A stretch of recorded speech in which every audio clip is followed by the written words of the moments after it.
আসন্ন চাকসু নির্বাচনে আপনি ভিপি পদে নির্বাচন করছেন, তো আপনার কি কোনো ইশতেহার আছে?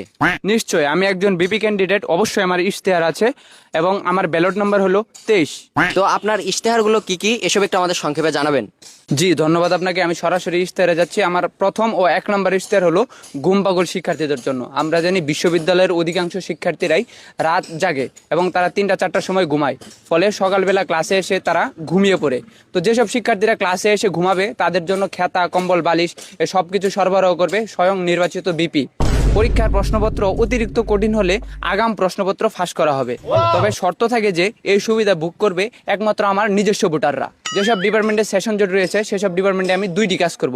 1, 5 বছরের বেশি সেশন জট হলে তাদেরকে বয়স্ক ভাতা দেওয়া হবে এবং 7 বছরের বেশি সেশন জট হলে তাদেরকে একটি করে হুইল চেয়ার দেওয়া হবে এবং তাদের বিবাহের দায়িত্ব স্বয়ং বিপি কাঁধে নিবে। যেসব হলের বাথরুমে লাইন পড়ে যায় সেসব হলের প্রতিটা বাথরুমেই ওয়াইফাই লাগানো হবে। হলের প্রতিটা রুমে ওয়াইফাই থাকার পরেও আপনি বাথরুমে কেন ওয়াইফাই লাগাবেন? বাথরুমে ওয়াইফাই লাগানোর কারণ হবে ওই যে লাইন পড়ে যাওয়া, যাতে শিক্ষার্থীরা লাইনে দাঁড়িয়ে বোরিং না হয়, তারা যাতে মোবাইলে রিলস দেখতে পারে, সেই জন্য আমরা বাথরুমে ওয়াইফাই লাগাবো। আরেকটি কারণ হলো শিক্ষার্থীরা যাতে বাথরুমে বসে তাদের হস্তশিল্পের কাজ করতে পারে। এগুলো কি করছিস বেটা? ফাউল বেটা, তুই আর আমার সাথে থাকবি না, ফাউল। আচ্ছা bro, আপনি এটা কাট করে দিন, ঠিক আছে? তো আমরা 4 নম্বর ইশতেহারে যাই। ক্যাম্পাসের প্রতিটি কাপলদের জন্য ব্রেকআপ ভাতা চালু করা হবে। যেসব কাপলদের ব্রেকআপ হবে তাদেরকে এককালীন 50,000 টাকা ভাতা দেওয়া হবে।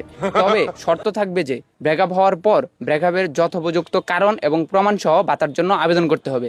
ক্যাম্পাসে র্যাগিং কালচার বিলুপ্ত করার জন্য রিটার্ন র্যাগিং ফেস্টিভ্যাল চালু করা হবে। যেসব সিনিয়র ভাইরা র্যাগ দিবে তাদেরকেও র্যাগ খেতে হবে, অর্থাৎ র্যাগ দাও র্যাগ খাও। আর যেসব শিক্ষকরা ইংরেজিতে লেকচার দেন, শিক্ষার্থীরা না বোঝা সত্ত্বেও ইংরেজিতে লেকচার দেন, সেসব শিক্ষকদের জন্য একজন করে বাংলা অনুবাদক নিয়োগ দেওয়া হবে। অনাবাসিক শিক্ষার্থীদের জন্য ভাতা চালু করা হবে। অনাবাসিক শিক্ষার্থীদেরকে মাসিক 1500 টাকা ভাতা প্রদান করা হবে। ভাই, ওদেরকে ভাতা দিলে আপনি খাবেন কি আর প্রশাসন খাবে কি?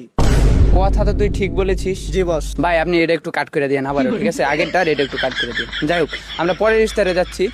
ছেলে মেয়ে উভয়ের বন্ধুত্বের বন্ধন বাড়াতে ছেলে মেয়ে উভয়ের হলে উভয়ের যাতায়াতের বৈধতা প্রদান করা হবে, সেটা দিন হোক বা রাত। ক্যাম্পাসে হাজার হাজার কাপল থাকা সত্ত্বেও তাদের একান্ত সময় কাটানোর জন্য কোনো হোটেল বা রিসোর্ট নেই।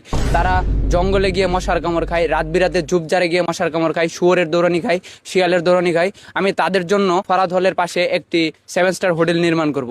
তো এই ছিল আমার ইশতেহার, আর আমার আরো কিছু ইশতেহার আছে, সেগুলো আপনারা নির্বাচনের পর জানতে পারবেন। মনে রাখবেন ব্যালট নাম্বার 23। রাজু, বাইরে কিছু টাকা দিয়ে দে ভাই, আপনি শর্টটা কাট করে দেন, আপনারা কিছু টাকা দিতেছে, ঠিক আছে? সাবিরে तो साला बहुत नीच आदमी रहे। ভাই এটা কি দিলেন? আপনার তো অনেক